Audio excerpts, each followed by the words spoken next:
할렐루야. 예, 감사합니다. 예.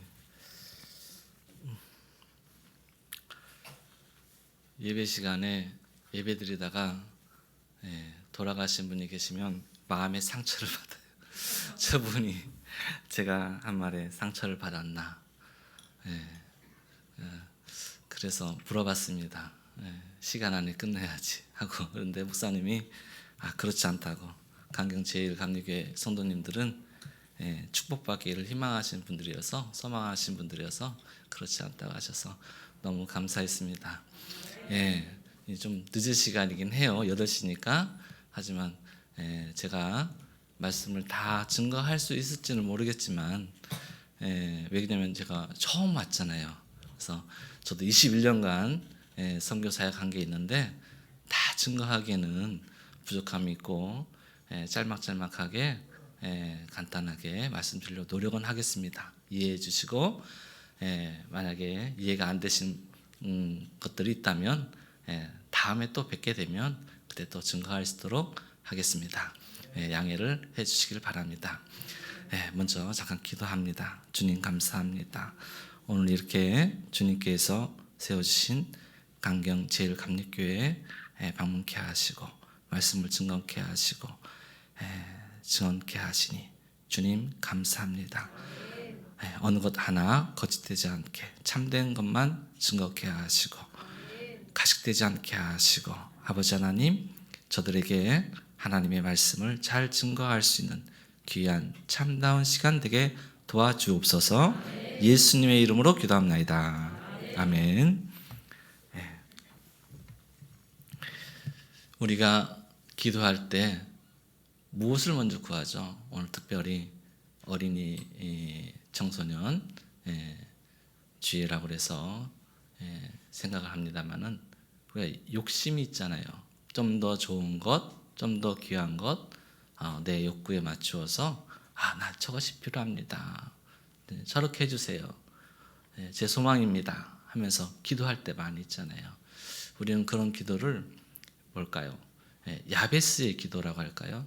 야베스의 기도에는 어떠한 축복을 강권해서 받기를 희망하는 그러한 글귀입니다. 그 글을 너무나 좋아해서 사람들이 집집마다 걸어놓기도 해요. 혹시 그런 성구 집에 걸어놓으신 분 계십니까? 그런데 이 아굴의 기도는 좀 다른 기도예요. 뭐냐면은 간구하긴 하는데 축복받기를 원하고 또 큰 것을 내가 원하지만은, 그런데 절제된 그런 마음이에요. 너무 많은 걸 희망하지 않아요. 더 많은 것을 누리려고 하지도 않아요. 그게 이 아굴의 기도인데, 이 기도를 아굴은 자식의 두 자녀에게 증거하는 내용입니다.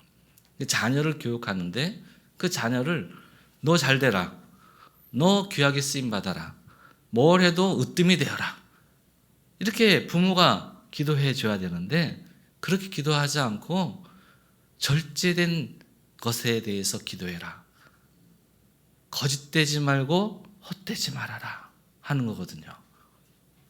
이게 부모의 기도예요. 자식에 대한. 왜 그럴까요? 그 기도의 핵심은 그렇습니다.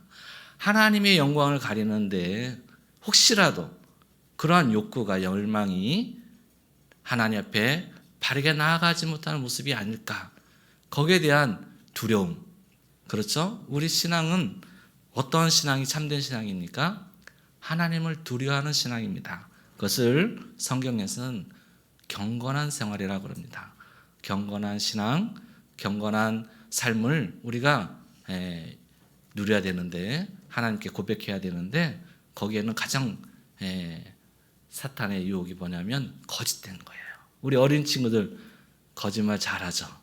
아까 기도할 때 나와서 기도하는 그 학생의 모습을 보면서 아니 어떻게 기도를 저렇게 잘하지? 제가 감동을 받았어요. 좀 한국 사람은 좀 남다른 것 같아. 뭘 해도 좀 자신감이 있고 언변의 능력이 있는 것 같아요. 그래서 세계 선교사들이 우리 한국 사람들이 많잖아요. 세계 어느 각국에 나가도 선교 활동을 하는데, 선교가 뭡니까? 그들의 리더십을 갖고 이끌어가야 되거든요. 근데 그 이끌어가는데 좀 주저하게 되고 두려워하게 되고 용기가 없으면 안 돼요. 한국 사람들 어떤 곳이든 다 갑니다. 또 특히 제가 한 일본이라는 곳은 여러분 다 아시죠? 낮에도 목사님 얘기하셨던 것처럼 뭔가 좀 찜찜하고 좀 잘 되는 것이 별로 좀 상쾌하지 않고 그런 곳입니다. 저 또한도 그래요. 그런데 제가 신학교를 다녔을 때 한참 90년도에 북한 선교회라고 해가지고 북한의 문이 열린다 그랬습니다. 그래서 북한의 문이 열려서 그 선교지 나는 함경이야, 아니 함흥이야, 나는 평양이야 하면서 지명을 찍어놓고 내가 그곳에 교회를 세우겠다 하는 그러한 분들이 굉장히 동기 중에 많았어요. 그래서 저 당시에 교회에서 담임 목회하고 있었는데 그런 생각을 저는 할 수가 없죠. 목회하고 있으니까. 하지만 목회에 여러 가지 어려움이 있었습니다. 뭐냐면은 어렸을 때부터 여기 있는 어린이들처럼 신앙생활을 온전히 교회에서 하다 보니까 우리 성도님들은 어때요? 뭐 교회에서 신앙생활 하신 분들이 여기 다 계신 거 아니잖아요.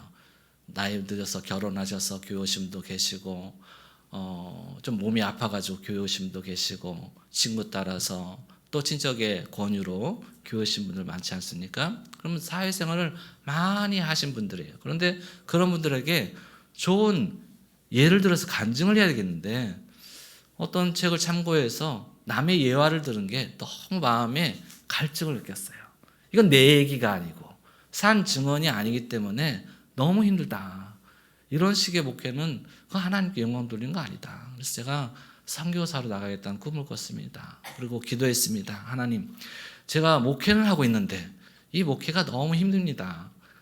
성도들에게 좋은 말씀을 증거하고 싶은데 그렇지 못한 것 같아요. 그래서 저도 선교사로 나가겠습니다. 아무것도 모르는 상태에서 기도하기 시작했어요. 그리고 그 기도하던 중에 저의 지금의 결혼한 부인을 만나게 됐어요. 집사를 만나게 됐는데 그분은 집사람은 일본에서 유학을 한 사람이었어요. 4년간 공부를 하고 그리고 일본에 대한 복음의 열정을 가지고 한국에 돌아와 가지고 신학교에 가게 된 분이었습니다. 그래서 저는 만나자마자 그랬어요. 당신하고 나는 결혼할 거야. 결혼해 주세요. 그랬더니 이 사람 미쳤나 봐. 만나자마자 결혼해 달래. 그렇지 않겠어요? 근데 저는 준비했잖아요. 선교사로 나가게 해달라고. 또 거기에 대한 기도를 하던 중에 집사를 만나니까 나는 이 사람이다. 그래서 매일같이 만났습니다. 찰거머리처럼 매일같이 만나서 만나면 노래해주고 시를 읊어주고 그리고 사랑합니다 했어요. 근데 좀 전에 여러분들이 사랑합니다 하셨잖아요. 그러면 막 눈물이 날려가는 거예요. 제가 가서 전화해서 나도 사랑합니다 해야 되나 하는 감동이 왔어요. 이 예배 마치고 나서 전화를 할 거예요. 여보 사랑해 하고 그렇습니다. 그렇게 해서 제가 결혼을 했어요. 그리고 선교사로 나가겠다고. 근데 집사람은 현지에서 경험을 했잖아요. 4년간 공부를 하면서 많은 일을 경험을 했어요. 일본은 교회 세우기 어려워요. 그 사람들은 불신자들이 많고 그 동네마다 사당이 있고 절들이 있는데 그곳에서 뭔 교회를 하냐고. 당신 목회하고 있는데 여기서 목회하면 되지. 뭐로 굳이 선교사를 나간다고 그러냐고 그러는 거예요. 그래서 제가 당신 결혼하기 전에 나랑 약속했잖아 선교사 가기로. 그랬더니 언제 그랬냐는 거예요 자기가. 그래서 제가 이걸 어떻게 해야 되나 그러면서 1년 2년 시간이 흘렀습니다. 그리고 나서 그런 중에 아이가 태어났고 그 아이를 데리고 저희가 선교지로 가게 됐습니다. 저는 일단 언어가 안 되니까 일본어를 배우려고 어학교에 진학을 하고 집사람은 엘리트니까 대학원으로 진학을 제가 시켰습니다. 그래서 사회복지를 배워서 교회에서 무언가 복지적인 걸 통해 가지고 교회 전도 복음 활동을 해야겠다. 그런 큰 계획을 가지고 나갔습니다. 그래서 집사람은 언어가 되니까 저희 세대주입니다. 저는 세대주에 들어간 가족의 구성을 가지고 집사람의 말에 순종하면서 일본에서 이제 신앙생활을 하게 되었는데, 그래요. 이 우리의 삶이 그렇잖아요. 뭔가 불확실하고 뭔가 뚜렷하게 이거다라고 하는 그런 게 안 보이면은 자신감이 없지 않습니까? 저의 모습도 어쩌면 그랬던 것 같아요. 많은 분들이 목사님, 아니 목회하고 있는데 일본 가서 뭔 선교를 한다고 그러십니까? 근데 제가 이런 자세한 내용을 성도들한테 다 말씀해 드릴 수는 없잖아요. 그랬는데 막상 그곳에 가는 가운데서 나는 확신할 것 같지만 두려움은 사실이었어요. 말도 못하는데 제가 지금 이렇게 일본 한국말 하는 것도 오랜만에 하는 거니까 말이 잘 안 나와요. 말도 느리고, 어떤 분이 기도하는데 아유 일본에서 오셔서 말이 그래요 그러시는 거예요. 그래서 너무 자존심이 좀 상했어요. 내가 한국 사람인데, 그래서 내가 목사인데 기도하는데 목사님 기도가 좀 그래요 하는데 좀 그렇잖아요. 근데 그 정도로 어눌해졌어요, 사실 정말로. 금방 하고자 하는 말도 생각이 안 나고 단어가 생각이 안 나고. 대신에 이제 일본말은 이제 자신이 있는 거죠. 나름대로 설교를 하니까. 그런 것처럼 변화가 지금은 되었지만 그 당시는 너무 두려웠어요. 내가 언어도 안 되는데. 그래서 뭐 집사람 백만 믿고 갔습니다. 갔는데 가는 날 첫날 호텔에서 잠을 자게 됐어요. 일본 호텔에서. 근데 그 아이가 1살이었는데 일본에서는 빵살이에요. 만 나이로 계산하니까 그 아이를 데리고 갔는데 그 전기 포트가 있더라고요. 당시에 한국에도 뭐 전기 포트 안 쓰시는 가정이 많았을 때예요. 그러니까 여기 물 한번 데워가지고 우리 차 한 잔 마시자 하고는 물을 이렇게 따뜻한 물을 올렸어요.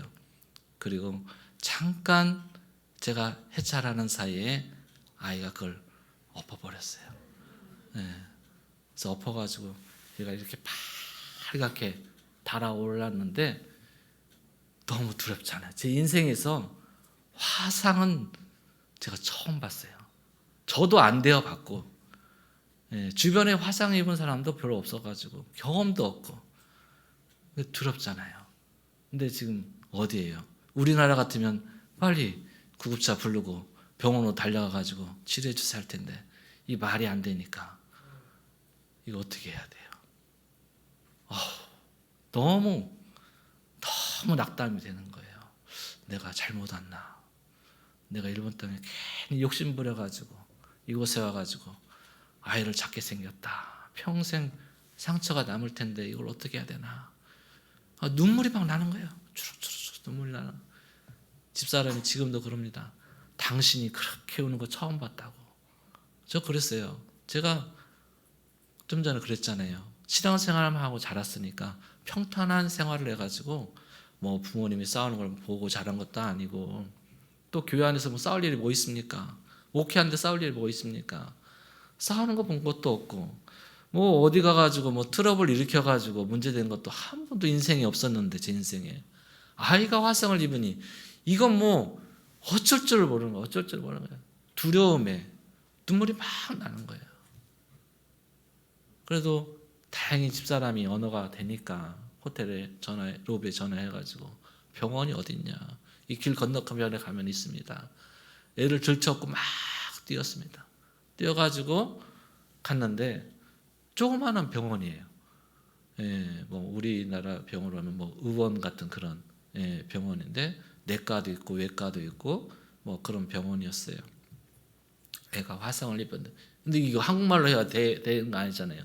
그냥 애를 보여주면서 이렇게 손가락질을 하면서 애가 아프다고 하니까 거기서 이제 응급치료를 해줬습니다. 해주면서 아이가 이제 병원 치료를 받아야 되잖아요. 근데 이 집도 정해진 게 아니에요. 큰 이민 가방 2개를 들고 갔었는데 이민 가방 들고 가야 되죠. 애는 화상을 입어서 막 울고 있죠. 그 애를 데리고 집을 구하고 그리고 거기서 또 병원까지 왕복 1시간 정도 되는 거리를 다니면서 가자마자 뭐 너무 많은 고생을 했어요. 근데 제 귀에 주님이 이러시는 것 같아요. 야, 네가 간증한다고 여기 오지 않았냐? 그러시는 거예요. 그래서 제가 하나님, 그건 아니에요. 제가 그냥 좀 더 은혜를 받고 좀 더 멋진 사역을 위해서 일본에 온 거지. 제가 이렇게 엄청난 고통을 당할 줄은 몰랐어요. 제가 기도하면서 그렇게 하나님한테 하나님 이거 아닌 것 같아요. 그랬는데 하나님이 걱정하지 말라는 거예요. 걱정하지 말라. 두려워하지 말라는 거예요. 제가 순종하면서 주님 도와주세요. 근데 그 아이가 지금 상처가 하나도 없이 깨끗하게 나왔습니다. 네. 너무 감사했어요. 근데 뭐 지금 나은 게 아니고 그 당시 그 일본은 나무로 집을 짓잖아요. 화상 입은 사람들이 많아요. 그래서 우리나라에서 개발한 약품하고 전혀 질이 다른 것 같아요. 제가 우리 한국의 그 의학을 폄하하는 건 아니지만 제가 봤을 때 그 약이 너무 좋은 약이었어요. 그러니까 아기가 깨끗하게 나왔어요. 그래서 이것도 또 오늘 이렇게 여러분에게 증거할 수 있는 하나의 증언이 간증이 된 것 같고 그렇습니다만은 어쨌든 저는 너무 놀라서 그 당시 울었던 게 부끄럽기도 하고 그렇습니다. 여러분들은 어떻습니까? 여러분들 인생에 지금 코로나로 좌절하신 분 계십니까? 힘들고 어려우신 계십니까? 우리가 하나님을 믿는다면 우리에게는 기도할 수 있는 힘이 있습니다. 하나님은 기도하는 자에게 문을 열어주신 분이고 길을 내어주시는 분입니다. 근데 우리가 다 알고 있으면서도 막상 두려워서 그것을 잘하지 못하는 경우가 있어요. 우리 강경제일감리교회 성도님들 또 우리 어린 친구들 기도할 수 있다는 그 힘이 얼마나 큰 힘인지 그걸 받아들이길 바라요. 그걸 두려워하지 마세요. 우리 한국 사람들은요 정말 능력이 있어요. 힘이 있어요. 파워가 있어요. 이 국내에서는 우리 존재가 좀 보잘것없어 보인다. 나는 뭐 할 게 없어 보여. 내가 뭐 할 수 있을까? 그런 생각하지 마세요. 여러분 한 사람 한 사람이 하고자 하면은 그분이 다 열려요. 그래서 전 세계가 한국 사람들에게 감동을 받고 있어요. 한국 사람들이 하는 거에 대해서 따라 하려고 하고 있어요. 이거 지금 제가 여러분에게 특별히 하는 얘기 아니고 정말 일본에서 지금 현재 일어나고 있는 게 뭐냐면 한국 붐이에요. 아이를 데리고 한국에 가서 결혼시키겠대요. 한국 사람을 만나게 하겠다는. 이 변화되고 있어요. 어마어마한 그러한 현상이 지금 이 일본 땅에도 일어나고 있어요. 정치적으로는 비난하죠. 사람들이 뭐 한국 사람들 막 뭐라고 하고 막 몰아세우고 그러잖아요. 아니에요. 그건 정치적인 이슈고 정치적으로 대외적으로 표현했을 때 그러고 집에 가면은요 집사람한테 꼼짝도 못해요. 하자는 거 다 해야 되고 제가 사는 곳에 코리안타운이라고 있어요. 일본이 한 50만의 제일교포가 있습니다만은 오사카에 10만 정도 되는 제일교포 분들이 계셔요. 근데 사실은 더 많아요. 더 많은데 귀화하고 이제 1세, 2세는 귀화를 거의 안 하시지만 3세, 4세는 거의 다 귀화를 합니다. 일본에서 생활하는데 한국 이름으로 생활한다는 것은 아주 큰 불편함이 있어요. 그들에게 일본은 와라고 그러죠. 자기들 안에 들어와야 되는데 들어오지 않은 사람이 되는 거예요. 그러면 왕따당하고 차별당하고 그렇습니다. 그렇기 때문에 귀화를 저는 하는 게 오히려 좋다 생각하는데 아직도 귀화하지 않은 제일교포 분들이 한 44만 명 정도가 있는데 일본 오사카에 한 10만 명 정도의 그런 분들이 계세요. 그런 동네가 있어요. 사람들이 많이 모여 사는 이쿠누쿠라고 쭈라시라는 곳에 코리안타운이 있는데 아마 뭐 일본에 오신 분이 계신다면 있겠지만 그것은 이제 그분들이 그냥 자기들 마을이니까 김치 내놓고 팔고 한국 음식 장사하고 그런 곳이에요. 근데 지금 일본 사람들은요, 예, 저기 뒤에 계신 저 나이 드신 할아버지, 예, 성도님부터 해가지고 이 어린 아이들까지 남녀노소 할 것 없이 다 거기에 와서 음식을 먹고 어떠한 자기가 원하는 화장품, 케이팝의 자기가 선호하는 연예인의 사진을 산다든지 뭐 그러한 그 쇼핑을 하고 가는 거예요. 일본 전국에서 와가지고 제가 그걸 보면서 일본이 지금 변화되고 있다. 20년 전에 왔을 때는 조센진 돌아가라고 그랬는데 저희 성도 중에 저도 좀 등치가 있지만 저보다 좀 더 등치가 있는 분이 계세요. 예배 드리는데 하루는 이만한 칼을 들고 와가지고 죽인다고, 너 때문에 내가 지금 못 살겠다고. 그때는 좀 두렵죠. 근데 그 사람을 끌어안고 위로해주고 기도해주고 했더니 지금은 그분이 저희 교회 안수집사예요. 부부가 안수집사예요. 그분들이 본인들이 더 자기 살고 있는 지역을 위해서 교회를 세우고 싶다 해가지고 신학교에 갔어요. 그래서 교회를 개척할 준비하고 있습니다. 저희 교회가 조그마한 교회지만 그래도 교회를 개척할 수 있게 됐어요. 할렐루야. 예, 그렇습니다. 우리의 목표는 뭐죠? 주님의 말씀을 증거하는 거잖아요. 근데 조그마한 교회에서 하는 것 갖고는 안 되니까 교회도 개척해 나가고, 저희가 오사카인데 고베는 좀 떨어져 있거든요. 한 50km. 네, 고베까지 가서 집회를 합니다. 오사카 시내 안에도 집회소를 만들어서 집회를 해요. 왜 집회를 하냐면은 많은 교회들이 있는데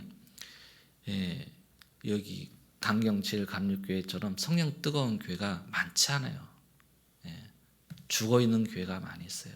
그냥 종교생활, 말씀도 잘 모르고 그냥 신화생활 하는 분들 많이 있습니다. 제가 가니까 깜짝 놀란 게 뭐냐면 통일교 성도들이 굉장히 많아요. 또 여호와증인 성도들이 굉장히 많아요. 그들은 계속 전도 활동하고 복음 증거하고 하는데 오히려 교회는 안 해요.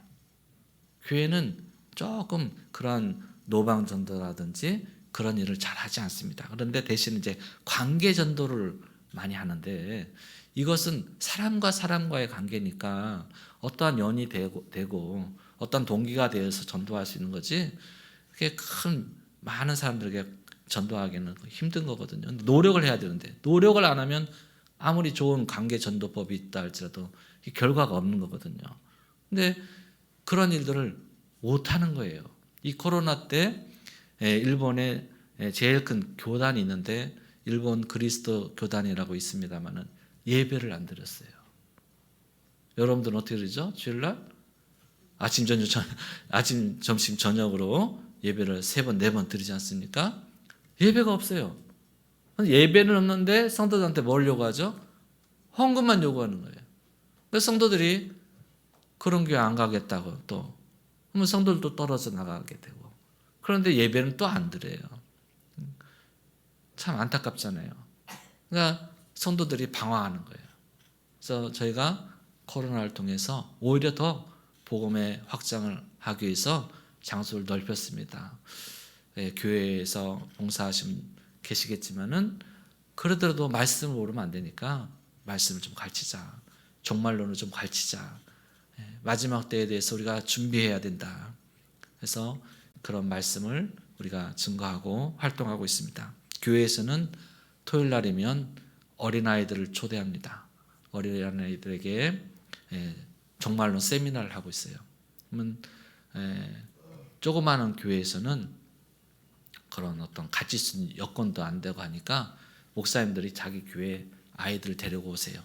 몇 교회 목사님들 데리고 오세요. 그러면 데려오면 같이 그 아이들 데려놓고 예배를 드리는 거예요. 제가 영상은 준비하지 못했지만 사진을 보고 잠깐 설명해 드리도록 하겠습니다. 사진 있죠? 우리 가운데에 십자가 바로 밑에 그 기모노 입으신 분이 안수 집사님입니다. 그리고 그 제 옆에 계신 분 좀 저보다 등치 크죠? 제가 좀 전에 했던 요시다 히로상이라는 저희 교회 안수 집사님입니다. 두 분이 이렇게 교회 전적인 협력을 하고 있습니다. 그리고 이날이 아마 세례를 받았던 날이에요. 저기 그 기모노 입으신 분이 교회 나오셔서 세례를 받았어요. 근데 이분도 통일교회 신자였어요. 이분이 두 분이 통일교회를 다니면서 결혼하신 거예요. 얼굴도 모르고 결혼하신 거예요. 근데 본인은 학교 교사였는데 이 제 왼쪽에 있는 분이 여기서 보면 왼쪽이죠? 오른쪽이요? 왼쪽이죠? 왼쪽에 계신 분이 그냥 일반 회사원이었는데 엄청 어렵고 힘들고 둘이 헤어진다 하는 그런 문제가 있었는데 저희 교회 와가지고 저희가 안정된 삶을 가질 수 있도록 제가 큰 조력자가 되어서 그들에게 힘이 되어 드렸습니다. 일단 지금은 굉장히 헌신을 많이 하시는 두 부부입니다. 다음 사진을 보여드릴까요? 이건 저희가 여기서 첫 번째 교회 수련회를 갔던 곳입니다. 아주 효곡갱에 좋은 기도원이 있어가지고 제가 전체를 빌려가지고 티셔츠 하나 맞춰가지고 갔는데 참 좋은 장소였죠. 하지만 이 당시만 해도 별로 저희가 그렇게 어떤 힘이 없었어요. 하지만 도와주신 분들이 많았고 또 한국에서 오신 장로님 부부가 그 당시에 저희 교회 오셔가지고 사업자 오셨는데 교회 오셔서 전적으로 협력해 주셔서 아주 크게 힘이 되었습니다. 또 다음 사진 보면은 여기가 저희 교회입니다. 저희가 교회를 지었는데 이 예배당 전체가 10평밖에 안 돼요. 10평. 뭐 이 강대상 정도의 사이즈인가요? 10평밖에 안 됩니다만은 그래서 저희가 할 수 있는 최대한의 사이즈예요. 가정집을 졌는데 1층에 전체 면적을 다 이렇게 드러내서 크리스마스죠. 크리스마스에 교회 나오지 않는 그러한 분들을 초대해가지고 크리스마스 예배를 지금 드리고 있는 다과하고 있는 그런 사진입니다. 또 그 다음 사진 보시면 이게 제가 일본에서 어학을 하고 그리고 2년 어학 코스를 해야 되는데 당시 이제 집사람은 대학원을 보냈다고 그랬잖아요. 대학원을 보내고 저도 어학을 하고 그러니까 한국에 있는 재산을 다 팔아서 유학을 갔는데 2년 공부할 수 있는 여건이 안 됐어요. 그래서 1년만 하고 마치겠습니다 했더니 어학교 선생님이 이상은 2년 공부해야 되는데 다음이라도 기회가 되면 2년 하세요. 한 1년 더 공부하세요. 그러는 거예요. 근데 1년은 뭐냐면은 생활 언어를 배우는 거예요. 생활 언어, 일상생활에 필요한 언어, 기본적인 거 지식을 1년을 배웠어요. 근데 2년은 뭐냐면 신문을 읽고 그걸 통역하고 또 좀 더 전문적인 언어를 이제 배우는 건데 제가 목회한다는 걸 알았기 때문에 2년은 해야 하지 않겠습니까? 했는데 여건이 안 됐어요. 또 제가 아이를 데려갔잖아요. 아이를 데리고 처음 4월 23일 날 2001년 4월 23일 날 비행기를 타고 일본에 갔는데 일본에 가자마자 간 곳이 그 다음 날 아이를 데리고 어학교에 갔어요. 어학교 가서 아직 우리가 집도 안 정해졌고 애기 보육원도 못 정했으니까 그냥 어떻든 언어 배울 수 있도록 해주세요 했더니 안 된대요. 애기 데리고 가래요. 그리고 애기를 맡긴 다음에 오라는 거예요. 그러니까 제가 5월 중순까지 학교를 못 갔어요. 한 달 반을 쉬었어요. 일본에서 한 달이면요 기본어를 다 마스터한 거예요. 이 한국 대학교에서 1년간 2년 배우는 공부를 한 달이면 다 끝나요. 그러니까 제가 얼마나 늦었겠어요. 그러니까 한 달 동안 그래도 학교 측에서 좀 신경을 써 주셔가지고 개인 레슨을 1시간 정도 수업 후에 1시간 정도 받았습니다. 근데 그 여자 선생이었는데 고바야시 선생이라고 고바야시라는 그 선생이 저를 이제 가르쳐줬어요. 가르쳤는데 제가 얼마나 일본을 못하는지 저한테 빠가라고 하는 거예요. 아, 이상 빠가야. 근데 그 당시 저는 빠가가 뭔지도 몰랐어요. 빠가가 뭔지도 모르니까 예 뭐 하는 거죠. 얼마나 우스꽝스럽습니까? 지금 생각하니까 그 선생님이 나를 그렇게 무시했는데 그래도 이름이 생각이 나요. 감사하죠. 자기 수업 아닌데 그래도 1시간 저를 위해서 가르쳐줬으니까 고마운 선생이죠. 예, 나쁜 말 하면 뭐 썼습니까? 가르쳐줬는데. 예, 그래서 덕분에 진도를 다 따라가는데 어려움이 있었지만은 겨우 잠을 못 자가면서 공부를 했어요. 여러분 지금 공부하는 거 그렇잖아요. 밥 먹으면서 놀면서 공부하잖아요. 애기 보면서 공부 한번 해보세요. 쉽지 않아요. 애기는 옆에서 울죠. 애기 아프면 학교 못 가요. 예. 애기를 봐야죠. 왜냐면 집사람이 가장이니까 저는 주부예요. 그래서 애기를 봐야 되고 또 가정일도 좀 제가 봐줘야 되고 그래서 그 당시 집사람이 저한테 한 얘기가 있어요. 당신이 이렇게 요리를 잘하는 줄 몰랐어. 제가 오징어 덮밥을 잘합니다. 그래서 요리도 하고 밥도 해놓고 그러면서 애기도 봐주면서 그렇게 1년간 공부를 했습니다. 그랬더니 학교를 졸업하고 나서 잠시 몇 개월 쉬는 사이에 우연찮게 집사람이 컨비니에서 그러니까 편의점에서 아르바이트를 했어요.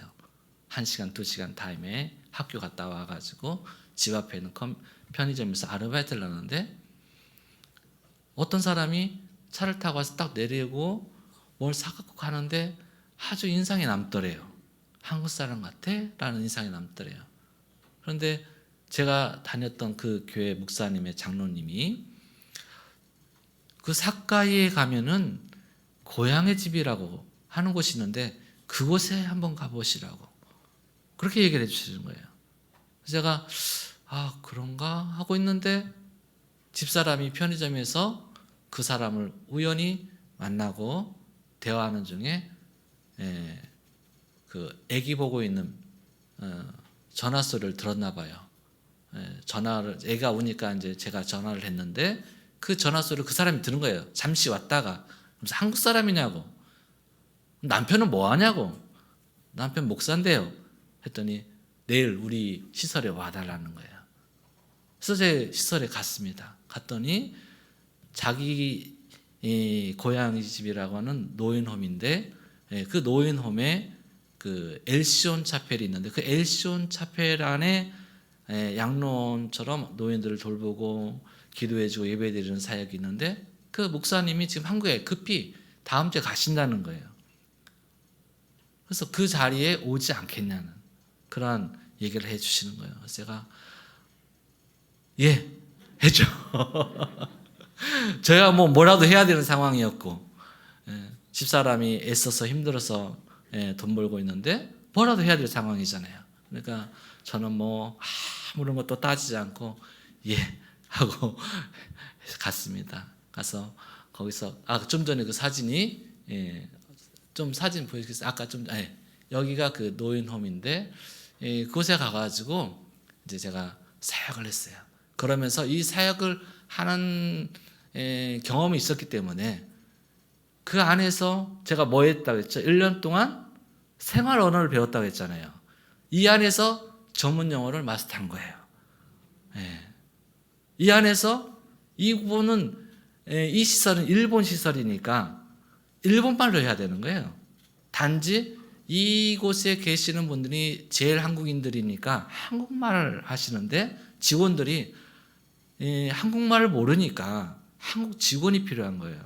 한국 스태프이 몇 명 있는데 제가 이제 생활 상담인으로 보조 역할을 해주는 거예요. 혹시라도 언어가 소통이 안 되면 목사님 이분이 뭐라고 하는지 말씀 좀 해주세요. 그러면 제가 가가지고 통역해 주는 거예요. 그건 할 수 있잖아요. 그러니까 그걸 하면서 일본 스태프들과 대화를 하게 되고 그리고 그들에게 그 어떠한 생활의 기획이라든지 관리자니까 제가 그들 위해서 일을 하게 됐어요. 일본은 도장 찍는 순서를 하잖아요. 도장 찍는 순서가 직위거든요. 직위. 그런데 제가 이사장이 있고 그리고 그 다음에 시설장이 있고 그 다음이 제 도장이에요. 나머지는 직원들은 밑이니까 제 밑이잖아요. 그러니까 기획을 하는 거예요. 기획을. 그래서 그 안에서 생일 파티도 만들어내고 많은 기획을 했어요. 그러니까 직원들이 아주 뭐 이상은 참 특별하다는 거예요. 특별하다는 거예요. 그래서 뭐가 특별하냐고 그랬더니 왜 안 하는 걸 하냐는 거예요. 왜 안 하는 거죠? 왜 없는 걸 자꾸 만들어내니? 그래서 제가 아니 없는 걸 만들어내는 것이 아니라 안 하니까 하라고 하는 건데 뭘 안 하는 것을 하라고 하면 그냥 따라서 하지 불만이 많냐고 제가 그랬어요. 근데 제가 그때는 뭘 몰라가지고 아직 일본 문화를 잘 모르고 말만 좀 배웠다 뿐이지 아직 적응이 안 되는 시기였어요. 지금 아마 하라고 하면은 아마 안 했을 겁니다. 하지만 그때는 막 억지로 아무것도 모르니까 막 하라고 그들이 불편해하면서도 따라서 했는데 그것이 굉장히 좋았나 봐요. 그래서 지금도 그걸 하고 있어요. 그래서 그 직원들이 가끔씩 전화가 오는데 이 센세 이복구 씨가 만든 그 탄조이 파티 우리가 지금도 하고 있다고 지금도 하고 있다고 그래요. 제가 이걸 왜 얘기를 하냐면은 우리 어린이들이 있어가지고 한국 사람들이 파워가 있다고 그랬잖아요. 여러분들이 뭘 해도 잘할 수 있습니다. 특별해요. 특별해요. 아까 그 사랑해라고는 그 시리즈 영상물도 누군가 기획했을지 모르겠지만 아주 간단하게 우리 만들었을 거 아닙니까? 생각이 있으면 기획이 있으면 딱 따라하는 거예요. 근데 일본 어린이들 저희 교회도 어린이들 있으면 이거 좀 하지 않으려면 엄마한테 한번 물어보고요. 자신이 없고 표현하지 못하고 내색하지 못하는 거예요. 제가 한번 여러분들이 있으니까 우리 교회에 있는 어린아이들 다 한번 데려오고 싶어요. 데려와가지고 보이고 싶어. 경쟁심도 키우고 이렇게 하는 거야 라고. 근데 그 아이들 한 사람 한 사람 그 싫다는 아이들을 가르치려니까 너무 힘들어요. 근데 부모도 마찬가지예요. 부모도 이거 하지 않겠습니까? 하면 글쎄요. 생각해보고요. 전화 드릴게요. 그게 기본이에요. 생각해보지 않고 전화하는 것은 그건 예의가 아니고 뭔가 무시당할 수 있으니까 조심하는 거예요. 그런 문화예요. 그런 문화. 그래서 그런 곳에서 교회를 한다는 것이 참 어렵고 힘든 일이었습니다. 하지만 그런 문화 체험을 간접적으로 시설에서 일을 하면서 배우게 됐어요. 그래서 저희가 교회를 세우고 그리고 나서 아이들을 데리고 그 시설에 방문해서 크리스마스 때 행사를 가져드렸습니다. 그게 지속적으로 몇 년 했는데 지금은 이제 다른 곳으로 활동을 좀 바꾸고 있는 상황입니다. 그 다음 영상을 좀 보여주시죠. 이제 교회에서 젊은 서울에 있는 빛과 소금 교회 청년이 교회 왔어요. 교회 와가지고 기타를 치고 아이들에게 좀 전도 활동하는데 도움을 주고 했습니다. 강 가운데 남자 청년입니다. 근데 그 청년이 중요한 것은 언어가 돼야 되잖아요. 언어가 안 되는 상황에서는 그 어려운 거거든요. 그러니까 여러분들 중에서 혹시라도 압니까? 선교사로 나가실 분이 계실지 몰라요. 그러니까 대학교 다니시는 분 언어 하는데 힘을 한번 써보세요. 그리고 노력을 해보시면 또 귀한 일이 귀한 사역이 열릴 수 있을지 모릅니다. 아까 옆에 계셨던 피아노 연주하셨던 분들 혹시라도 기회가 되면 우리 교회 한번 오세요. 목사님 성도 빼가는 거 아닙니다. 필요해 하거든요. 저희 교회는요. 일꾼이 없어요. 좀 전에 얘기했던 것처럼 사역자들이 일본 사람들이 이렇게 내색을 안 해요. 할 수는 있는데 하겠습니다라고 얘기 안 해요.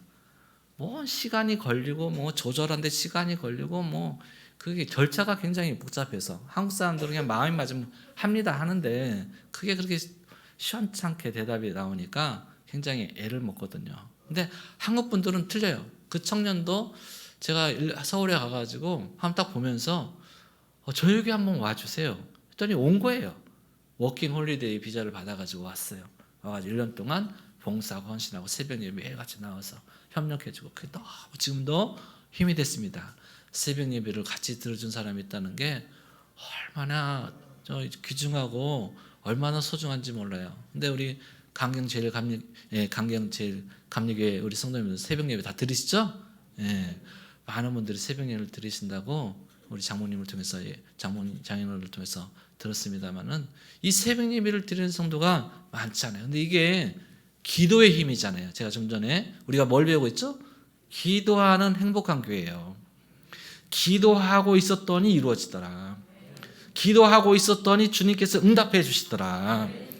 우리가 알게 모르게 할 수 있는데 하지 않는 것뿐이지, 하나님은 다 준비하고 계시는데 우리가 못하고 있는 것뿐이지, 우리가 하겠습니다, 가겠습니다 하는데 하나님이 문을 닫으시는 분이 아니에요. 하나님은 전지전능하신 분이고 모든 일을 다 원하게 하신 분이에요. 우리의 손을 다 들어주신 분이에요. 그게 주님이에요. 그렇기 때문에 우리는 갈망하고 주님 앞에 엎드려야 돼요. 제가 그 안에서 일본에 와가지고 언어도 못하는 상태에서 아이가 아프고 하니까 제 자신이 엎드려지더라고요. 자연스럽게 무릎을 꿇게 되고 자연스럽게 주님께 매달리게 되더라고요. 근데 주님이 내 자신이 가장 낮은 곳까지 목회자의 위치에서 정말로 아무것도 아닌 그러한 외국인의 신분이 되어서 그 안에서 모든 걸 내려놓고 주님만을 의지하고 주님 도와주세요, 주님 문을 열어주세요 했더니 문을 열어주시는 거예요. 제가 돈도 없고 여건도 안 되는데 1년 공부하고 좀 기다렸더니 또 시설에 가서 일할 수 있는 좋은 기회가 와가지고 거기에서 일한 걸 가지고 교회를 세우게 된 거거든요. 그걸 가지고 왜 그러냐면 일본에서는 여러분 집 살 때 은행에 대출을 받죠. 저희도 은행에 대출을 받는데 대출을 받는 조건이 있어요. 뭐냐면은 영주권자야 돼요. 근데 저희는 간지 몇 년 안 됐잖아요. 영주권 없잖아요. 그리고 일을 하는 사람은 1년에 한 번 세금 신고를 합니다. 근데 세금 신고한 그 서류가 필요해요. 그 서류가 없이는 대출이 안 돼요. 근데 저희는 뭐 했었죠? 직장에서 일을 해서 서류가 되잖아요. 집사람도 사회복지기관에서 일을 해서 서류가 되고 저도 서류가 돼요. 그러니까 그걸 가지고 은행에 가가지고 대출을 요구했더니 해준 거예요. 그런데 여기는 클라이막스, 가장 중요한 게 있어요. 저희의 그 서류만 갖고는 사실 안 됐어요. 부족했어요.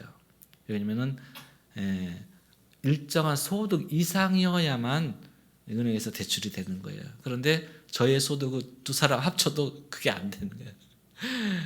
한 40만 원 이상의 소득이어야 되는데 그게 안 되는 거였어요. 그래서 거절을 하는 거예요. 안 된다고. 근데 한국 사람은 뭐예요? 안 되면 되게 하는 거예요. 안 되면 포기하지 않고 달라드는 거잖아요. 한 번 더 가보고 한 번 더 가보고 10대 군데 부동산 회사를 찾아갔어요. 그래서 사람들이 어느 회사 갔더니 어떻게 오셨어요? 수입은 어떻게 됩니까? 기록을 하라는 거예요. 기록을 다 했더니 웃으면서 커피 한 잔 내주면서 마셨더니 가래요. 대화도 안 해주고 들어주지도 않고 어린 반푼도 없다는 얘기죠. 뭐 미친 사람인가 하고 비아냥거리고. 하지만 그래도 갔어요. 찾아봤어요. 그리고 방법을 바꿨어요. 뭔 방법을 바꿨냐면은 회사를 찾아가서 먼저 하는 것이 아니라 정말 교회를 세울 만한 곳을 먼저 찾자. 터를 보기 시작했어요. 어디가 좋을까? 근데 일본은 그 집하고 집 사이가 가까워요. 저희 한국도 가깝지만은 집하고 집 사이가 가까우니까 조금 시끄러우면 경찰한테 전화해가지고 시끄럽다고 신고하고. 뭐 교회면 시끄럽잖아요. 사람들이 많이 왕래해야 되는 곳이고. 그러니까 시끄럽다고 하지 않을 만한 곳, 또 사람들이 잘 보일 만한 곳을 찾았어요. 그랬더니 좋은 아주 정사각형의 땅은 아니지만 삼각진 땅이어서 사람들이 원하는 땅은 아니지만 저희가 봤을 때는 좋은 땅이에요. 왜 그러냐면 이 길이 길에서 바로 옆에 있고 길가 옆에 있고 그리고 고속도로에서 저희 교회가 딱 보이는 거예요. 고속도로를 달리는 모든 차가 저희 교회 십자가를 볼 만한 위치예요. 저는 거기서 마음에 딱 들었어요. 그리고 고속도로는 뭐죠? 시끄러워요.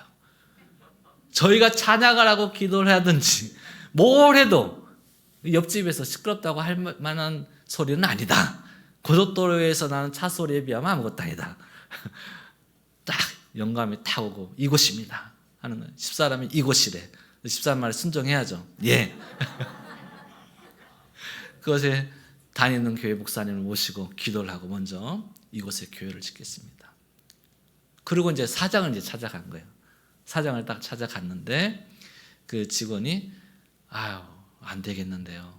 그러면서 어쨌든 사장님을 한번 만나보세요. 그러는 거예요. 그래서 제가 그 부동산 회사가 땅 옆에 있었는데 사무실 옆에 있었는데 본사로 갔습니다. 본사로 집사람하고 저하고 같이 딱 갔는데 굉장히 두려웠어요. 집사람이 막 기도를 하더라고요. 어떻게라도 좀 하나님 도와주세요. 꼭 되게 해주세요. 근데 저는 좀 사실 집사람보다 믿음이 없어요. 아휴, 여기도 똑같겠지 뭐. 돈도 없는데 전차 타고 여기까지 와서 생고생하는 거 아닌가 몰라 하고 갔는데 가서 딱 보니까 얼마면 집을 짓겠냐요. 그래서 제가 돈은 없어요. 그랬더니 웃으시더라고요. 아, 돈도 없는데 집 져요? 있을 수 있습니까? 없잖아요. 네. 그러면 돈을 빌려주면 집은 짓겠니? 그래서 내가 예? 돈을요? 돈을 빌려주시면 짓죠. 그랬더니 자기가 돈을 빌려줄 테니 은행에서 담보를 될 수 있는 돈을 빼고 부족한 돈을 내가 빌려줄 테니 집을 지라는 거예요. 너무 깜짝 놀랐어요. 이게 있을 수 없는 일이에요. 있을 수 없는 일이에요. 근데 그 사장님도 은행 대출이 될 줄 알고 그랬대요. 처음에.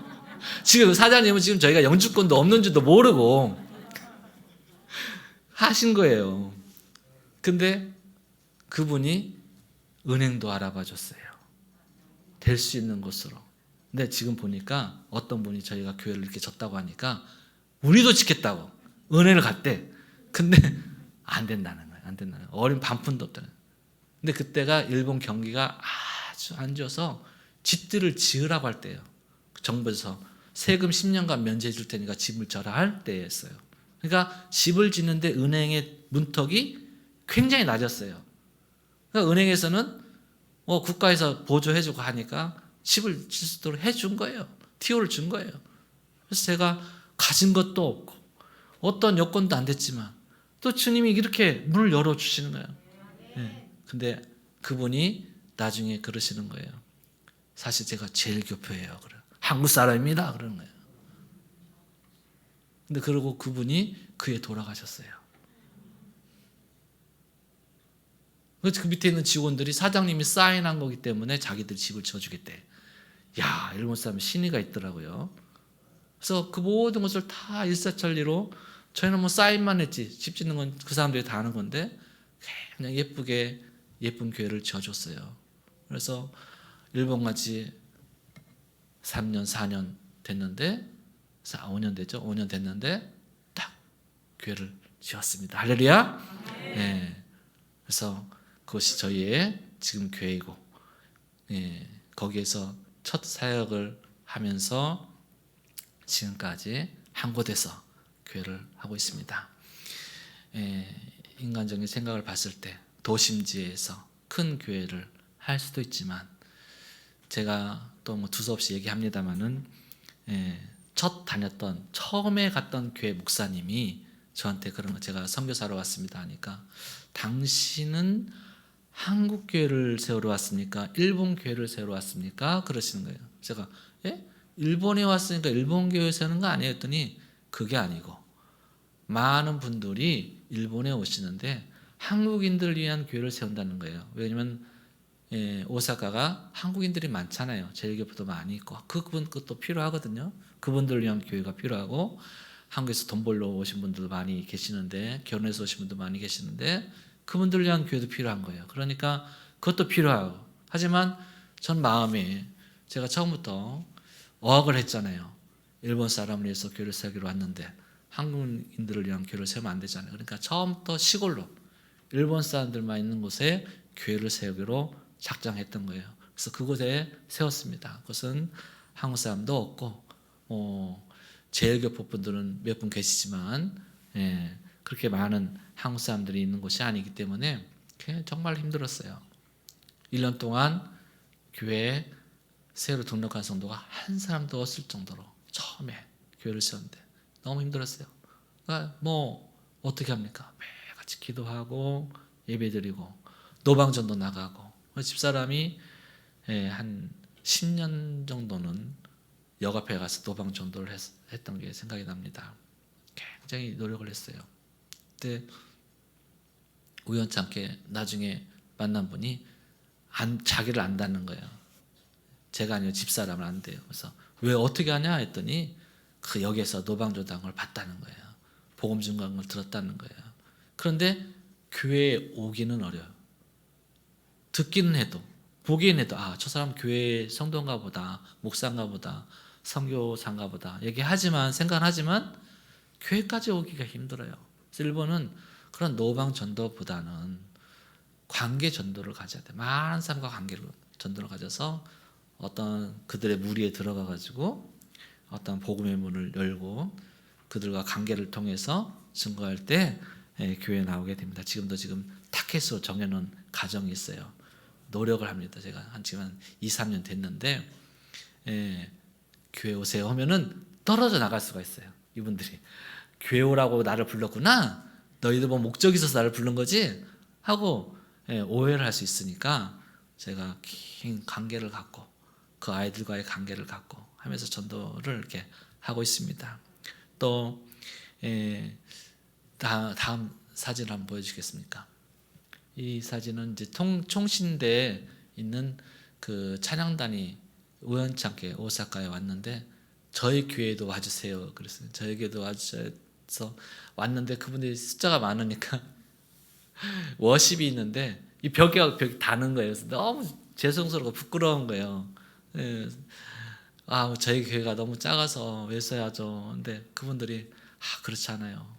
여기 와서 이렇게 찬양 봉사할 수 있으니 얼마나 좋습니까? 하면서 찬양을 했는데 이 찬양을 들었던 그 일본 성도, 저희 교회 성도는 아닌데 일본 다른 교회 성도가 너무 은혜를 받았대요. 그래서 제가 다 하나님은 계획이 있으시구나. 다 계획이 있으시구나.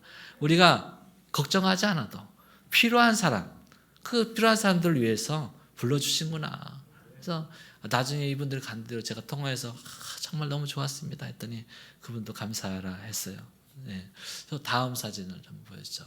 이분들이 이제 집사로 임명을 받았다가 안수 집사식을 하는 때입니다. 그래서 여러분들을 모시고 안수 집사식을 거행을 했습니다. 그 다음 사진입니다. 근데 이분들이 안수 집사 받는다고 하면서 헌금을 하셨어요. 근데 저희 교회가 약간 길가변이고 바로 옆이 고속도로니까 좀 집안이 좀 약했었나 봐요. 집이 좀 기울어지니까 이제 10년 보증이 있기 때문에 보증회사에서 기반 공사를 다시 해줬는데 벽 페인트 공사는 안 해주고 금간 것은 안 해준대요. 그러니까 제가 걱정이잖아요. 비가 셀 수 있으니까 여기 교회도 비가 샜다고 목사님 그러시더라고요. 그래서 저희 교회도 그랬습니다. 근데 새 집을 졌는데 비가 새서 그러면 안 되니까 이걸 어떻게 하나는데 그분들이 헌금을 그때 300만 원을 해주셨어요. 그래서 외관 공사를 했습니다. 그리고 그 다음 사진을 한번 보여주세요. 그래서 깨끗하게 지었습니다. 그래서 사람들이 고속도로를 다니는 차를 운전하시는 분들이 어떻게 우연찮게 만나면은 우리 교회 얘기를 해요. 그 십자가 예쁜 그 십자가가 있는 교회를 잘 가게 안 돼. 그래서 저희 교회입니다. 그러면 반갑다고 어떻게 그렇게 예쁜 교회를 지었냐고 그러시는 거예요. 그래서 제가 하나님 은혜입니다. 저희 성도들이 어쨌든 열심히 또 봉사하고 협력해줘서 지금까지 또 버티고 있습니다. 저희 교회 차 2대죠. 선교사가 뭔 차가 2대냐고 하실 수 있지만은 2대가 필요해요.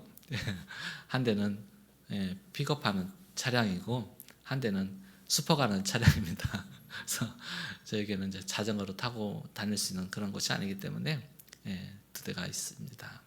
또 그 다음 사진, 어린 아이가 성장이 되어서 세례를 받았습니다. 강세련이라는 어린인데 지금은 기타 치고 앞에서 연주해줘, 예배 드릴 때. 당시 크리스마스인데 참 은혜스럽게 자기가 세례를 받겠다고 고백을 했어요. 그래서 제가 세례식을 줬습니다. 옆 사람이 집 사람입니다. 예쁘죠? 그 다음 사진. 이 사진은 뭐냐면요, 일본 지금 마을에, 오래된 마을에 가면 이게 걸려 있어요. 뭐냐면 예수를 믿으면 안 된다는 편말이에요. 예수를 믿으면 사형당하는 얘기예요. 사형당. 근데 이게 지금도 이 사람이 없애지 않고 놓고 있어요. 참 기분이 좀 그렇잖아요. 근데 일본은 순교지의 나라입니다. 근데 여러분, 일본 사람들 그렇게 미워할 필요가 없어요. 왜 그러냐면요, 사실은 제가 일본 선교사에서 얘기하는 것이 아니라 초대 한국 신자는, 기독교 신자는 이수정 성도입니다. 아시나요? 그분이 일본으로 쫓겨가게 돼요. 왕실에 있다가 쫓겨가면서 일본에서 성경을 접하게 돼요. 그분이 그 성경을 번역한 거예요. 번역할 수 있는 길을 열어준 거예요. 그걸 가지고 아펜젤러와 언더우스가 성경을 복사해가지고 한국으로 온 거예요. 그러니까 어쩌면은 이 한국 교회는 일본의 도움을 많이 받았어요. 지원이 있었거든요, 그 당시에. 그래서 그 지원을 통해서 그들이, 또 선교사들이 성경을 가지고, 만약에 그러한 처음 일본에서의 그런 성경 번역이 이루어졌던 지원이 없었다면은 아마 이 한국 교회가 좀 더 더뎠을 수도 있어요. 그런 지원이 일본으로부터 왔었다. 우리가 지금 나가서 선교하는 것은 갚는 거예요. 갚는 거. 받았으니까. 우리는 더 받아갖고 힘이 세졌잖아요. 우리는 지금 여유가 생겼잖아요. 그러니까 그들에게 갚는 거예요. 그렇게 생각하시면 은혜가 될 줄 믿습니다. 또 그 다음 사진 한번 보여주세요. 이 사진은 여러분 잘 보셔야 돼요. 왜냐면요, 어떤 가정이냐면은 같이 찍은 사진이지만 두 가정인데 저희 가정하고 천주교 신자 가정이에요. 근데 이 천주교 신자 가정인데 저분들은 카톨릭으로부터 로마 교황청의 교황의 사인을, 안수를 받고 출발했어요. 일본으로. 근데 이분들은 신부가 아니에요. 신부는 뭐가 안 되죠? 결혼이 안 돼요. 그러니까 일본 그 카톨릭에서는 이 신자를 더 늘리기 위해서 아이를 낳는 운동을 해요.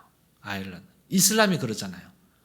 아이를 막 낳아야 되니까 자연스럽게 전도가 되잖아요.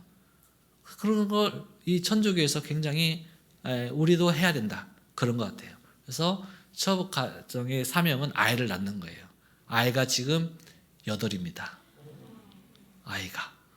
이 당시 저희가 만났을 때만 해도 6이었는데 뱃속에 아이가 있다고 그랬는데 그 아이가 태어나서 7인데 또 낳았어요. 8이야. 근데 코로나 때 이분들은 부자가 됐어.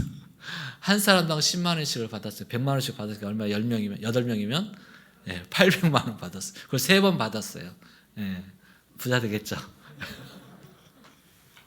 그러든 어쨌든 국가에서 중학생까지, 중학교 졸업하기 전까지는 5천엔, 10,000엔, 15,000엔 돈이 지원이 돼요.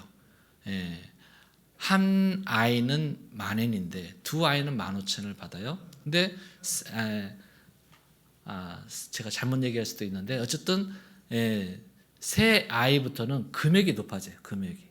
왜냐면 힘들잖아요, 아이 키우는데. 그러니까 일본은 철저하게 사회주의 국가입니다.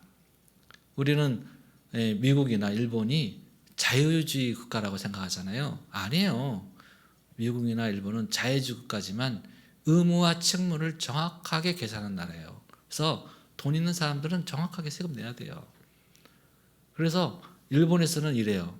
일본은 대기업의 오너가 주인이 아니야.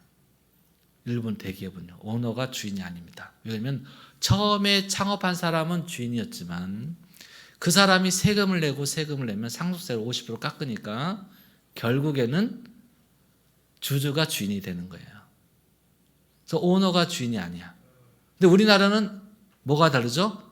오너가 계속 주인이야.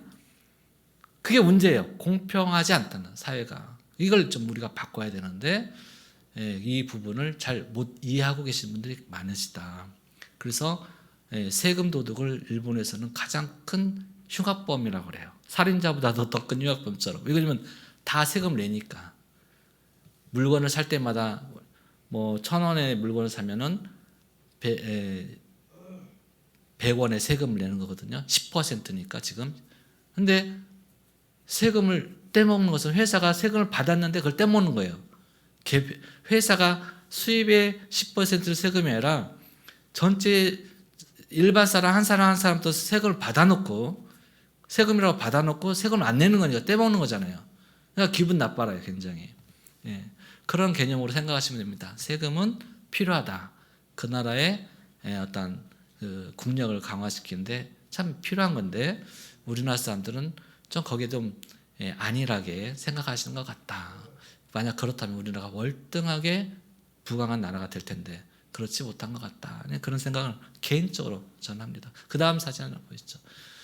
이곳은 이제 코로나 축복입니다. 저희가 빌릴 수 없는 시설을 학교들이 코로나여서 그 여름 수양의 장소를 다 캔슬하는 바람에 저희 교회가 온전하게 거마하게 큰 시설을 독단으로 사용했어요. 그래가지고 그곳에서 지금 아이들에게 공부 가르쳐주는 그런 시간입니다. 그래서 레크레이션을 하고 아주 교회 안 다니는 친구들 부르고 해가지고 아주 열심히 제가 활동을 했습니다. 그 다음 사진을 보시면 예수 그리스도에 대해서 가르치고 그런 걸 다 만들어서 쓰게 했어요. 여기 보이질 않는데 글로 조막조막하게 써가지고 그런 신앙적인 성구를 쓰게 하여서 이렇게 찍은 사진입니다. 또 그 다음 사진, 큰 홀인데 너무 홀이 큰데 좀 그렇더라고요. 근데 그래도 뛰놀면서 제가 그곳에서 기념사진을 찍었습니다. 자, 그 다음 사진이 교회 아닙니다. 그 아이들을 이제 교회 데려왔어요. 교회 데려와가지고 교회 안에서 데코레이션 하면서 아이들에게 교회와 관계를 갖게 해주고 친숙하게 일을 하고 있습니다. 근데 마침 저희 교회에 등록한 성도 제일교 부분인데 그분이 교사예요. 교사. 저희 교회는 교사가 4명이에요. 조그마한 교회인데 초등학교 교사가 4명이에요. 그거 보면 교사는 안 것 같아요. 교사는 신앙이 자연스럽게 들어가나 봐. 지식인이니까. 이게 옳은 얘기라는 걸 아나 봐요. 그러니까 금방 접하게 되고 금방 받아들여요. 그래서 참 감사했습니다. 그 다음 사진 보면은 이건 이제 고베에서 제가 집회하는 겁니다. 고베에 있는 성도님이 저희 교회 1시간 반, 2시간가량 전철 타고 오세요. 근데 가까운 교회 가세요 하는데 뭐 자기한테 맞는 그런 교회를 자기가 간다고 오시는 거예요. 그래서 그럼 그곳에 우리가 집회를 해주겠습니다. 해가지고 그곳에 나가서 이제 집회를 하기 시작하게 되었습니다. 그래서 장소를 하나 빌려가지고 제가 이제 말씀도 가르치고 찬양도 가르치고 하는 사역을 지금 지속하고 있습니다. 그 다음 사진은 이건 이제 재작년 크리스마스입니다. 재작년 크리스마스 때 아이들과 함께 찍었습니다. 옆에 계신 남자분 모자 쓰신 분이 계시죠. 이분은 이제 아주 유명한 일본의 대학교 신학과를 나오셨어요. 근데 제가 생각했을 때 신학과를 나왔으니까 신앙이 좋을 거라 생각했는데 이분은 예수를 부정해요. 그러니까 부모가 신앙이 있어서 자녀를 신학과에 보냈는데 자녀는 그 학교에서 예수를 부정하고 졸업을 했어요. 너무나 안타까워요. 왜냐면은 신학교에서 살아있는 신앙을 가르쳐주지 못한다. 하는 그런 것을 알았습니다. 근데 지금도 자녀들이 있고 자기 부인이 나오니까 뭐 운전해주러 왔는데 사진 좀 찍어줬어요. 예, 교회 오시면 아이들 데리고 밖에 나가서 노는 게 자신의 일이에요. 예배 드리려고 하잖아요. 말씀을 들으려고 하잖아요. 그래서 너무나 안타깝고 저희도 뭐 항상 기도하는데 한번 기도 좀 해주세요. 이분을 위해서 정말로 예수가 살아있음을 또 우리가 마지막 때 예수 없이는 구원받을 수 없음을 믿게 해달라고 여러분 기도해 주시기 바랍니다. 그 다음 사진입니다. 우리 집사람이 목사 안수를 받았습니다. 일본에서는 여자 목사님들의 파워가 아주 세요. 왜냐하면 저는 좀 전에 얘기했던 것처럼 아이를 좀 돌보는 이치일 수밖에 없던 것이 뭐냐면 일본에 그 목사님들이 좀 여자분들하고 관계를 할 때 일본 분들 되게 상냥해요. 한국 남자가 상냥한 여자 죽잖아요. 그냥 예 하고. 그러니까 유혹을 당하나 봐요. 그러니까 많은 분들이 거기에 넘어지고 하니까 여자 목사님들의 사역이 필요합니다. 여자분들을 할 때 그걸 일을 해요. 제가 집사한테 목사 안수를 당신이 받아야 돼. 당신 신학교 나왔잖아. 목사 안수 받았는데 몇 년을 이렇게 저를 속을 썩이더니 그래도 공부를 열심히 해줘가지고 목사 안수를 받았습니다. 저는 석사인데 집사람은 박사예요. 제가 좀 억울한 게 있어요. 공부를 같이 해놨더니 이분이 졸업할 때 신학 박사네. 아주 그냥 괴롭습니다. 근데 어떻게 해요? 따라가야죠. 축복을 했습니다. 너무나 감사했습니다. 그 다음 사진을 좀 보죠. 이것도 이제 고베에 활성화된 그 집회 사진입니다. 근데 여기서 참 마음이 아픈 게 있어요. 뭐냐면 우리가 마지막 때 주님의 나라에 갈 때 여러분 환난을 겪지 않고 주님의 나라에 가는 것을 라고 생각하십니까? 많은 분들이 복음의 말씀 증거할 때 축복을 얘기할 때 우리는 힘들지 않고 어렵지 않고 축복받고 하나님 나라 갈 거야 이렇게 말씀하신 분들이 많이 계셨어요. 이제까지. 그런데 정말 그럴까요? 여러분 우리 코로나 때 전 세계가 얼마나 큰 환난을 겪고 있습니까? 여러분의 집과 가정이 지금 환난 없이 지금 살고 계시는 건가요? 아니잖아요. 우리가 마지막 때 그 환난의 시련을 겪는 과정입니다. 그렇기 때문에 우리는 하나님의 나라에 가는데 우리가 어떤 환난이 와도 어떤 시련이 와도 그걸 극복해야지, 기도해야지, 행복한 교회가 돼야지 그냥 아무런 일도 하지 않고 그저 자기 자신이 교회 나왔으므로 구원 얻는다, 하나님 나라에 갈 수 있다 그렇게 생각하는 건 오산이에요. 제가 이 얘기를 신학적인 논리이기 때문에 목사님과 좀 전에 잠깐 상담을 했어요. 혹시라도 목사님 교회가 그렇게 갈지면 제가 말을 못하는 상황이니까 그런데 그렇지 않다 목사님 얘기하시니까 제가 자신 있게 얘기하는 거예요. 여러분 그렇지 않습니다. 준비해야 됩니다. 여러분들 기도하는 게 그게 뭡니까? 주님이 우리와 함께 갈 기도하는 거잖아요. 열심히 매달리는 거잖아요. 우리 정말 열심히 기도해야 돼요. 준비해야 됩니다. 그럼 준비하지 않은 사람은요 정말 큰 어려움을 겪어요. 준비하는 자에게 주님이 우리가 갈 곳을 예비해 주시고 보여주시는 거예요. 어떤 분들은 신앙생활을 하시다가 뭐 교회가 어떤 서문으로 이사를 간다든지 자기들만의 도피처를 만들어 가는데 그렇지 않습니다. 하나님은 다 보여주세요. 준비하고 있는 자가 그 길을 보는 거지 그 준비는 누가 준비한 거죠? 우리가 준비한 거잖아요. 주님이 보여주신 게 아니잖아요. 그들만에게 보여주시는 게 하나님의 일일까요? 아닙니다. 하나님은 모든 사람에게 다 보여주세요. 준비한 자 갈 수 있도록 보여주세요. 그렇기 때문에 우리는 기도로 준비를 해야 되는 거예요. 열심히 최선을 다해서 아침, 점심, 저녁으로 주님 내가 오늘도 당신과 함께 하고 있습니까? 기도해야 돼요. 오늘 이거 세우니까 제가 너무나 감동을 받았어요. 어린아이들이 뜨겁게 기도를 하는데 이 강경제일감리교회가 하나님의 놀라운 사랑을 받는 교회구나. 이 교회가 부흥하는 교회구나. 하나님이 함께 하시는 교회구나. 제가 오히려 은혜를 받았어요. 이 놀라운 하나님의 체험의 장을 여러분들이 이 지역사회에 알려야 됩니다. 전도하셔야 돼요. 복음을 증거해야 됩니다. 그게 여러분들이 마지막 때 준비하는 과정이에요. 한 사람이라도 더 낙오되는 사람이 없도록 열심히 최선을 다해서 노력해 줘야 됩니다. 그러한 여러분 다 되시기를 간절히 축원합니다. 예. 자, 또 그 다음 사진 있나요? 예. 우리 집사람 활동적이죠? 예. 아이들이 참 좋아합니다.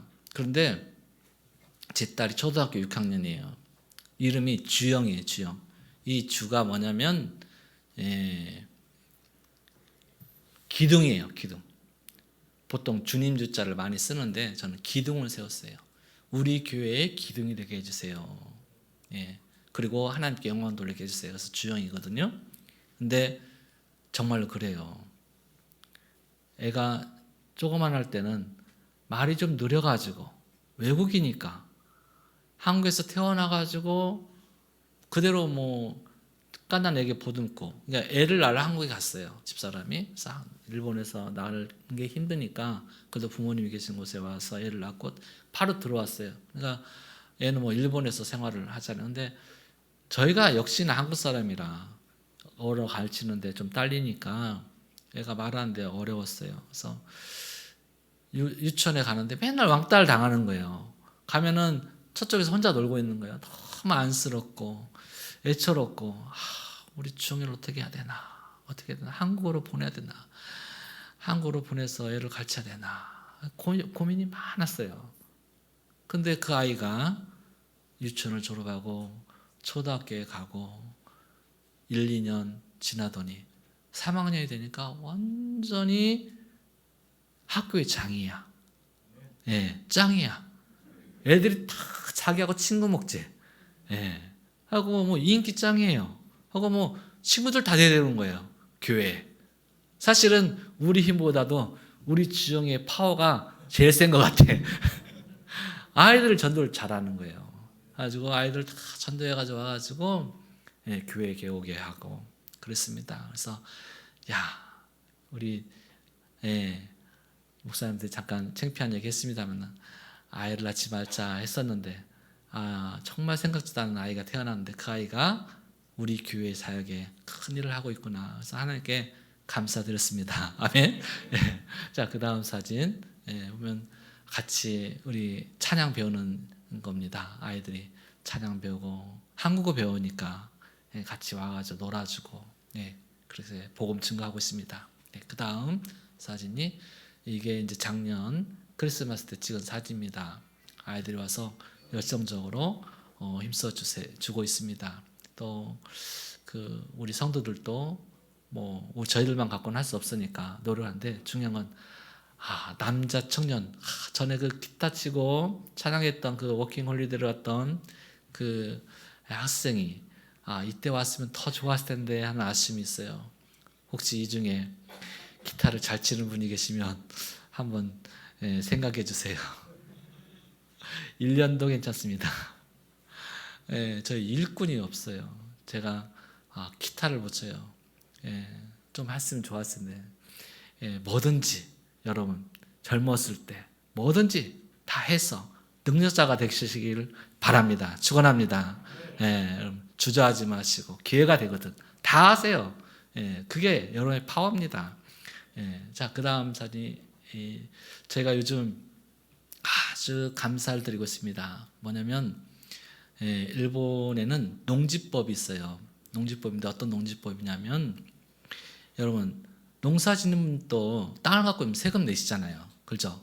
세금 얼마씩 많이 내시나요? 일본은 세금을 아주 면제하다시피 해주는 제도가 있는데 그 제도는 뭐냐면 계약을 하는 거예요. 국가하고 땅에 계약을 하는데 이 땅을 15년간 30년간 20년간 난 농사를 짓겠습니다 하는 계약을 하는 거예요.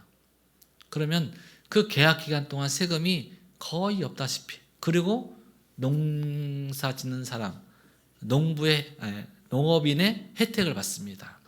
그러니까 얼마나 큰 혜택이에요. 그런데 중요한 것은 그 계약을 함과 동시에 그 땅을 팔 수가 없어.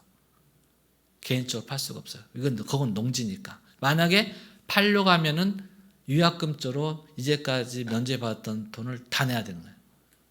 함부로 못 팔겠죠. 근데 그런 땅이에요. 그런 땅인데 그 땅을, 이 땅이 농지이기 때문에 농사는 져야 되는 거예요. 농사를.